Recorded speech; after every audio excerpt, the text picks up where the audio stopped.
교육연수원장이 청년층을 향해서 이렇게 말해가지고 청년 비하 논란이 일고 있다고 합니다. 들어보시죠. 저들을 어떻게 민주당에 끌어들일 것인가는 고민하는 건 굉장히 잘못된 거예요. 왜냐하면 이 친구들은 사유를 안 해요. 계산만 하지. 두 개의 나가 싸워야 되거든요. 예. 하나가 나는 뭐냐면 자기 이익을 도모한다. 이익. 하나는 올바른 게 뭔지를 막 얘기한다. 네. 두 개가 충돌을 해 사유가 일어나거든요. 네. 충돌하는 자아가 있어야 건강한 자아인데 네. 그러니까 이건 고쳐지지 않습니다. 희망 갖지 마세요. 그들을 어떻게 하면 소수로 만들 것인가를 해야 돼요. 그들 스스로 말라 비틀어지게 만들어야지. 오히려 그들을 고립시키는 방법으로 고립시켜야지. 그래야 그들도 순화돼요. 강보 대변인님. 네. 민주당의 교육연수원장의 얘기입니다.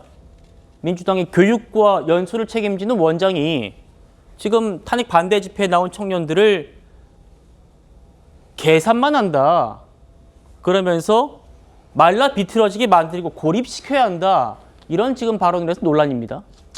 저 말을 하기 전에 어떤 맥락에서 저런 말이 시작됐는지 다 들어봐야 되긴 하지만 그럼에도 불구하고 편집이 되었다고 하더라도 그들 스스로 말라 비틀어지게 만들고 고립시켜야 한다는 말에 대해서는 전 대단히 잘못됐다고 생각을 합니다. 그래서 여기에 대해서는 당에서 조금 제대로 된 조사를 통해서 필요하다면 조치를 취해야 된다고 생각을 하고요. 저런 말 때문에 2030에게 민주당이 오해를 받는 겁니다. 그런데 저는 국민의힘에게 그럼에도 불구하고 말씀드리고 싶은 것이 그렇게 윤석열 정부 2년 반 동안 정치 잘하고 국정 운영 잘했는데 그렇게 2030 세대들한테 그렇게 공감을 받았는데 어쩌다가 지난 총선 때는 그렇게 2030들한테 외면당해가지고 총선에 참패당했습니까? 총선에 참패 안 당해가지고 과반수 의석 얻었다면요. 윤석열 대통령 비상계엄 선포할 필요도 없었을 것입니다. 그렇기 때문에 저는 이러한 것에 대해서는 조금 너무나도 과도하게 잘못 해석하는 것이 아닌가. 그리고 마지막으로 하나, 은행 강도가요. 권총을 들고 은행 들어갔는데 사람들한테 꽁짝마 그랬습니다. 근데 얼마 안 돼가지고 제압이 된 거예요. 그래서 아무도 다치지도 않고 돈도 그대로 있어요. 근데 이 은행 강도가 경찰에게 잡혀 나오면서 은행 이자가 너무 비싸니까 내가 국민들에게 좀 알리고 싶었다 그런 겁니다. 그러면 처벌해야 됩니까? 안 해야 됩니까? 저는 이 말을 국민의힘에게 물어보고 싶습니다. 예. 정치권에서는 민주당은 갈라치기가 DNA냐라는 비판도 쏟아지고 있습니다. 들어보시죠. 본인들을 지지하지 않고 싫어하는 세대에 대해서는 이런 식으로 갈라치기 하는 게 어떻게 보면 DNA인 것 같습니다. 그 대표적으로 이제 유시민 씨 같은 경우는 한국 20대는 롤만 하고 아무것도 모른다 그런 식으로 이야기도 과거에 했었는데 미래 우리 대한민국을 이끌어 가야 될 이런 어떤 젊은 청년들에게 이렇게 말하면 되는 게 인격을 모독하는 그런 어떤 발언인 것이죠. 2030이야말로 지금 오히려 더 기성세대보다는 더 많은 어떤 정보를 획득할 수가 있고 그렇게 해서 더 많은 어떤 생각을 할 수밖에 없는 그런 어떤 계층인 것이죠.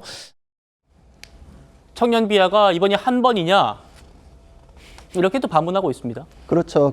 박구용 씨 같은 경우에도 지난번에 2030 남자들에 대한 비하 발언을 했었기 때문에 굉장히 문제가 됐었거든요. 저건 또 여자분들을 거론하면서 남자분들을 비난했기 때문에 젠더 갈라치기라는 비난이 있었는데 지금 또 이랬어요. 그러니까 지금 이 얘기 하시는 건가요? 그렇죠, 박구용 맞습니다. 원장의 이 얘기? 예, 맞습니다. 그러니까 저분은 한두 번이 아니에요. 저 생각이 저렇게 고착화되어 있는 분이기 때문에 본인이 2030에 대해서 그들은 고쳐지지 않는다 이랬는데 제가 보기엔 저분이 고쳐지지 않아요. 저분이 사유를 안 한 거기 때문에 저분을 그대로 두는 거는 민주당이 저기에 적극적으로 동조를 하는 건지 아니면 수준이 같아서 그냥 놔두는 건지 참 의문이고 그리고 아까 은행 강도에 비유하신 거 제가 얘기하고 싶은 게 그런 거예요. 2030이 지난 총선 때 국민의힘 지지하지 않았지 않느냐. 맞습니다. 그렇기 때문에 2030은 항상 합리적이고 사안에 대해서 정확한 판단을 한다는 거예요. 지금 그 2030이 왜 민주당에 대해서 비판적인지 민주당도 아프게 생각해야죠. 국민의힘도 2030을 무조건 우리 편이라고 얘기하는 적이 없습니다. 근데 민주당은 자기를 지지하지 않으면 무조건 갈라치기래요. 예전에는 그게 노인 폄하 발언으로 계속 나왔었죠. 그때는 젊은 층이 자기들을 지지한다고 생각하니까 윗세대들을 공격했었는데 이제는 2030이 자신들을 비난하니까 2030이 굉장히 미숙하고 가짜 정보에 취약하다 이런 식으로 매도를 하는데 옳지 않습니다. 그거에 대해서 김어준 씨가 예전에 비판을 받았던 적이 있어요. 자기가 젊을 때는 윗세대 공격하더니 왜 나이 먹으니까 젊은 세대 공격하냐 그러니까 자기는 생각이 굉장히 깊어졌대요. 그게 뭐 논리가 있습니까? 그냥 자기에 대해서 비판하면 갈라치기만 하는 것인데 2030이 지적하는 건 그래요. 아까 은행 강도에 대한 예를 들자면은 은행 강도가 있으면 처벌을 해야 되는데 경찰이 은행 강도라면서 고문하면 되겠습니까? 그리고 나서 은행 강도가 훔친 돈을 이제 처벌 받았으니까 이 돈은 제가 가질게요 라고 하면 그거 납득할 수 있을까요? 그런 식으로 뺏어가지고 자기가 이익을 취하는 거 옳지 않다는 것이고 법 절차대로 공정하게 되기를 2030이 원한다는 것입니다. 예. 박구용 원장의 지금 논란입니다. 차 교수님. 네. 앞서 이제 구자룡 변호사님께 잠깐 말씀 주셨는데 불과 몇 달 전입니다.